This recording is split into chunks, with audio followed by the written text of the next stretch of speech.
programa Prazer em Conhecer de hoje está na Praia 13 de Julho, bairro Nobre, zona sul da cidade, local de encontro dos rios Sergipe e Poxim, cartão postal de Aracaju. Na Praia 13 de Julho vivem cerca de 8.500 pessoas, o que corresponde a aproximadamente 2.500 famílias, distribuídas a maioria nos edifícios espalhados por todo o bairro. A localização é privilegiada. Tem supermercado, padaria, farmácia, academia e muitas galerias de lojas. Também fica próximo aos 2 shoppings de Aracaju. A literatura e o esporte têm lugar garantido na 13 de Julho. A Biblioteca Pública Epifânio Doria e o estádio de futebol Lourival Batista compõem o cenário do bairro. E se o destino for o centro da cidade, são apenas 5 minutos de carro.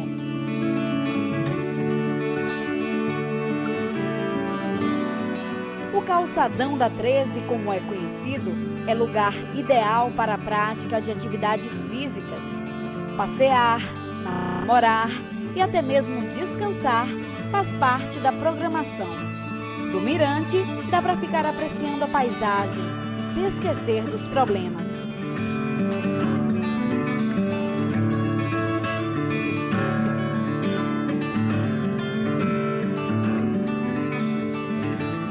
Eu vim aqui para contar a história deste lugar que surgiu logo após a criação da cidade de Aracaju, há 154 anos. A Praia 13 de Julho era a antiga Praia Formosa, cercada por manguezais. Aqui não existia a estrutura que hoje conhecemos. Havia apenas uma praia e uma colônia de pescadores. Não era uma área como a gente conhece hoje, as orlas marítimas, né? Então era primitivo, cabana de palha. As pessoas levavam, inclusive, imagina na década de 50, na década de 40, né? Praticamente os maiores eram diferentes, então as pessoas iam com sua roupa de banho, frequentavam, levavam comida, porque não havia como, o acesso era ainda difícil, né? E se concentravam ali para passar o dia, para tomar o seu banho, fazer o seu lazer. A Praia Formosa era frequentada por todas as classes sociais. Devido à distância, as outras praias eram pouco visitadas. Havia uma dificuldade de se chegar na Atalaia. Chegar na Atalaia era uma viagem.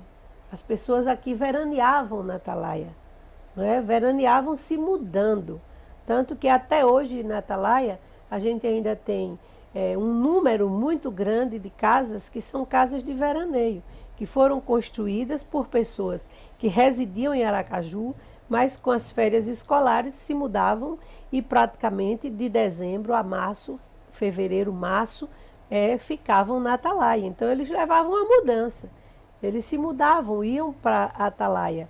E, claro, a comunidade que não tinha essa possibilidade de deslocamento por não ter carro, toda frequentava a Praia 13 de Julho. Mas o que a tornou tão diferente? Apesar da beleza, hoje este lugar não lembra nem de longe uma praia. A partir dessa nova função, que era a função de lazer, então a área começa a ser ocupada por veranistas e depois então a cidade também cresce na direção sul e há uma pressão sobre uma nova forma de ocupação e uso do solo, que é uma ocupação a partir do uso residencial.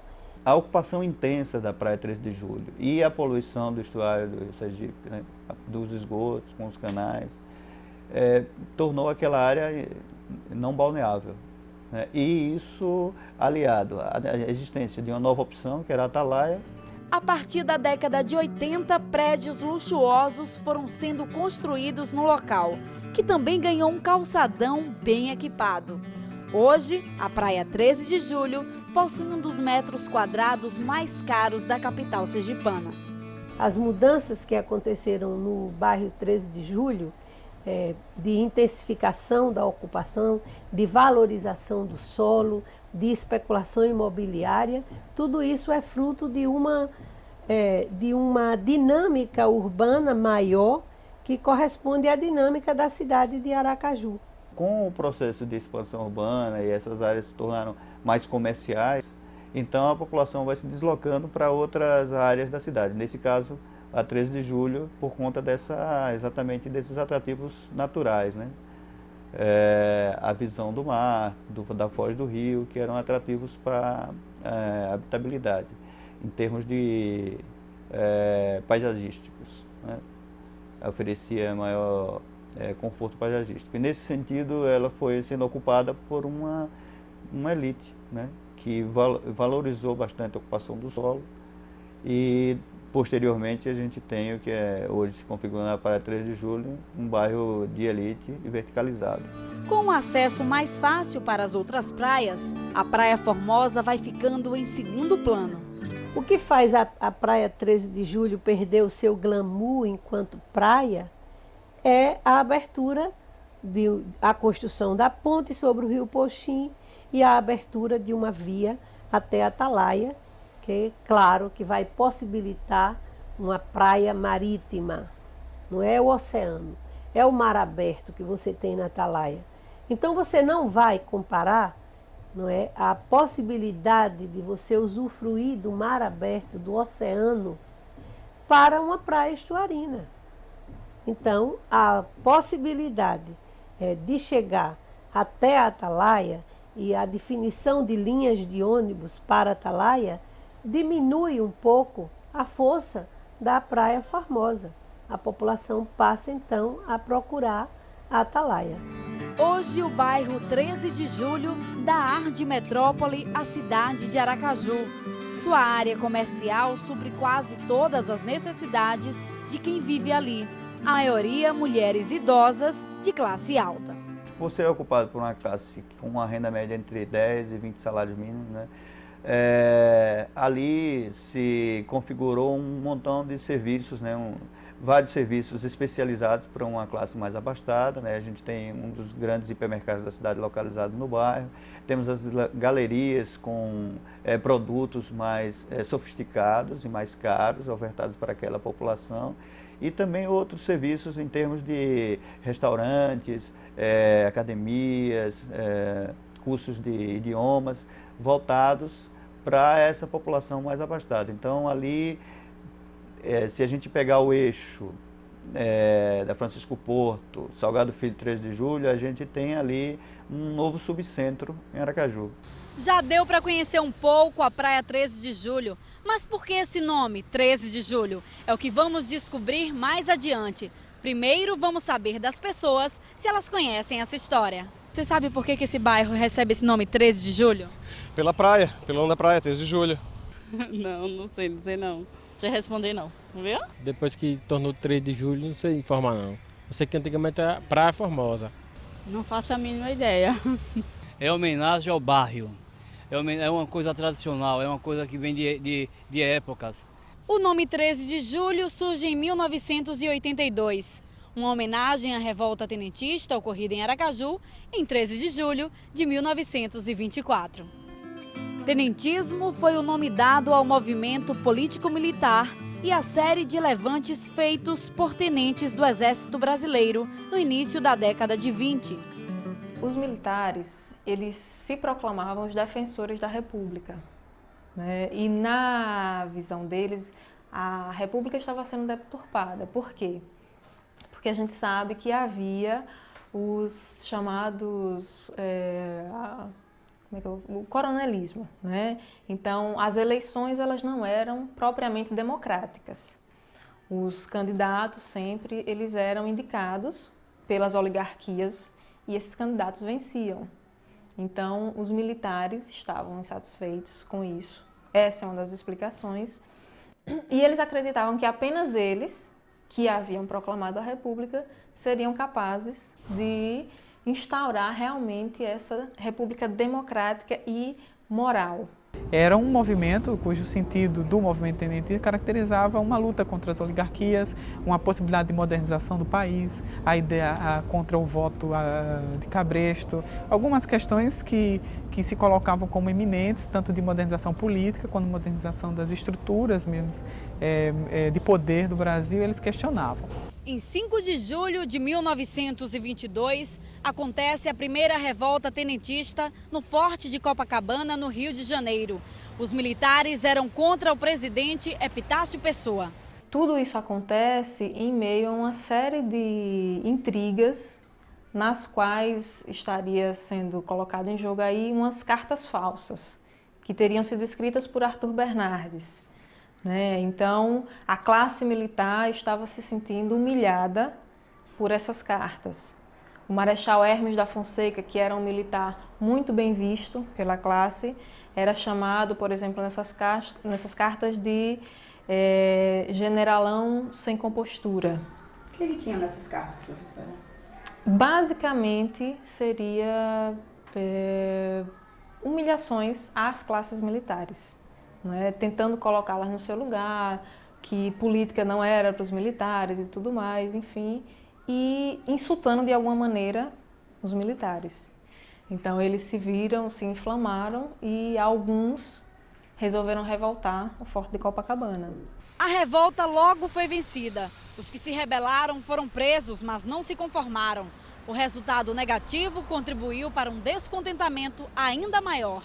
O Arthur Bernardes, que era o suposto escritor dessas cartas, depois provadas falsas, se tornou presidente da República, precisou assumir com o estado de sítio.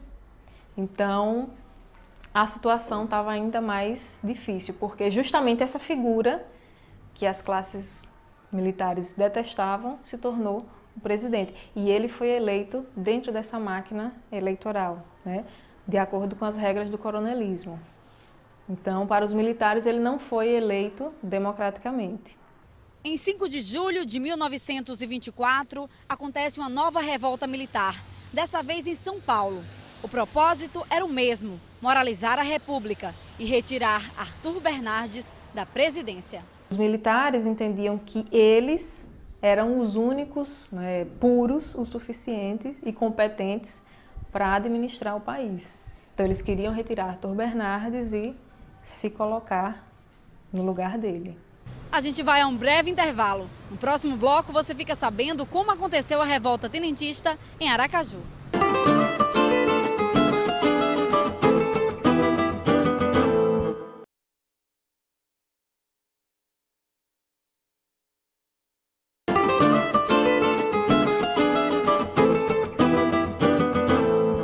Estamos de volta com o programa Prazer em Conhecer, falando sobre a revolta de 13 de julho, que deu nome ao bairro Cartão Postal de Aracaju. O nome desse bairro e o nome desse calçadão se chama 13 de julho, não é isso? Vocês sabem por quê? Não? Não sabemos não. Que vergonha. Sei, mas estou com vergonha. Não sei. Sou daqui, sou filho daqui, mas caminho aqui, mas não sei dizer não. Sergipe se prepara para combater a revolta em São Paulo, mas os planos mudam e, liderados por alguns tenentes, acaba realizando sua própria rebelião.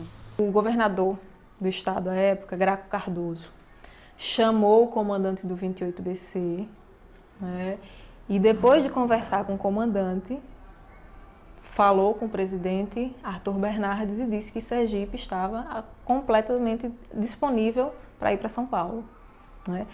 O comandante do 28BC não sabia dos planos dos 4 oficiais. Na verdade, não foram nem 4 oficiais, foram 3 oficiais. O Augusto Mainá, tenente Augusto Mainá, tenente João Soarino e capitão Eurípides Esteves. Na madrugada de 13 de julho de 1924, o silêncio é interrompido por vários tiros. Um capitão e 3 tenentes dão início ao movimento tenentista em Aracaju. Uma das principais preocupações era ocupar o Palácio do Governo e ocupar o quartel da polícia. E eles chegaram lá e começaram a atirar. Então a população acordou ao som dos tiros, na madrugada e tudo mais. Então, isso ficou muito forte no imaginário das pessoas. Então muita gente acordou na madrugada de 13 de julho com tiros em Aracaju. Você imagina uma capital, que era muito tranquila, uma cidade muito tranquila, e de repente estampidos de tiros sucessivos durante a madrugada. Então ninguém sabia o que estava acontecendo direito. Depois de outros estados, o movimento é também conduzido por Augusto Maenar Gomes e outros tenentes também muito importantes, mas numa rebelião no quartel aqui em Aracaju e que vai tomar, no caso, uma proporção maior de acordo com a força com que ele vai atuar, né, no caso da deposição do presidente do estado. Então, em 24, em Sergipe, o movimento tenentista assume um outro, com Augusto Maenar, um perfil de ser contrário às oligarquias dominantes, naquele momento presidido pelo presidente do estado, Maurício Graco Cardoso. Então, deu certo, né? Eles conseguiram prender as autoridades que se opuseram de alguma maneira e ocupar esses prédios públicos, né? Então eles dominaram Aracaju. Conquistado o objetivo, os oficiais armam trincheiras ao longo da Praia Formosa e montam acampamentos militares. Com o passar do tempo, as trincheiras se tornam atração turística. Algumas pessoas chegavam a alugar carros para passar pelas trincheiras. Então, eu imagino que seja muita coisa do choque, né? Uma cidade tão calma e, de repente, você tem trincheiras, você tem homens armados, né, de frente para a praia. Então, essa coisa do 13 de julho, porque a revolta ficou conhecida como 13 de julho, o dia em que ocorreu. E o local, no caso, foi esse centro onde começou, mas eles montaram acampamentos militares nessas trincheiras. Mais tarde, Augusto Maenar se torna interventor federal e indicado para ser governador de 1938 a 1945. Nessa fase, ele começa a comemorar o 13 de julho. Então, ele é à frente do Estado, ele promove comemorações públicas para promover essa revolta, da qual ele foi o líder. Então, a rádio, a PRP, vai promover programações especiais para comemorar o dia 13 de julho, a revolta do 13 de julho. A revolta termina sem que houvesse um confronto final. Os militares não ficam bem vistos. Com o fim da revolta, os militares que se envolveram, eles foram mal vistos. Por quê? Porque eles estavam querendo retirar o presidente da República à força. Então, eles foram vistos como criminosos, certo? Só que o que acontece? Esses mesmos militares, eles vão promover a chamada Revolução de 30. Eles vão, sim, conseguir mudar a política nacional. Eles vão conseguir se unir e acabar com aquelas eleições, promovidas pelo voto de cabresto, as oligarquias rurais sempre indicando os vitoriosos. Os militares que foram presos durante o tenentismo vão promover a Revolução de 30 e então conseguir mudar a política nacional. O poder passa para as mãos dos militares, mas a democracia não se efetiva. Em 1930, há uma interrupção do sistema eleitoral, com a Revolução de 1930. Essa interrupção, portanto, interrompe a forma como o voto estava sendo pensado. Só vai ser redefinido isso com a nova Constituição, quer dizer, a nova Constituição formaliza isso em 34, pensado em 33 e 34. Enquanto isso, Vargas governa de forma provisória. Nós não teremos eleições diretas para presidente da República, por exemplo, até 1945, mais ou menos. Então, são quase 15 anos também de processo. Mas nesse caminho, você já há uma interrupção do processo eleitoral, do voto aberto, etc., já com a Revolução de 1930, porque também quebra a estrutura de poder, né? Espero que você tenha gostado do programa de hoje. Eu vou ficando por aqui, mas a gente volta a se encontrar. Até lá!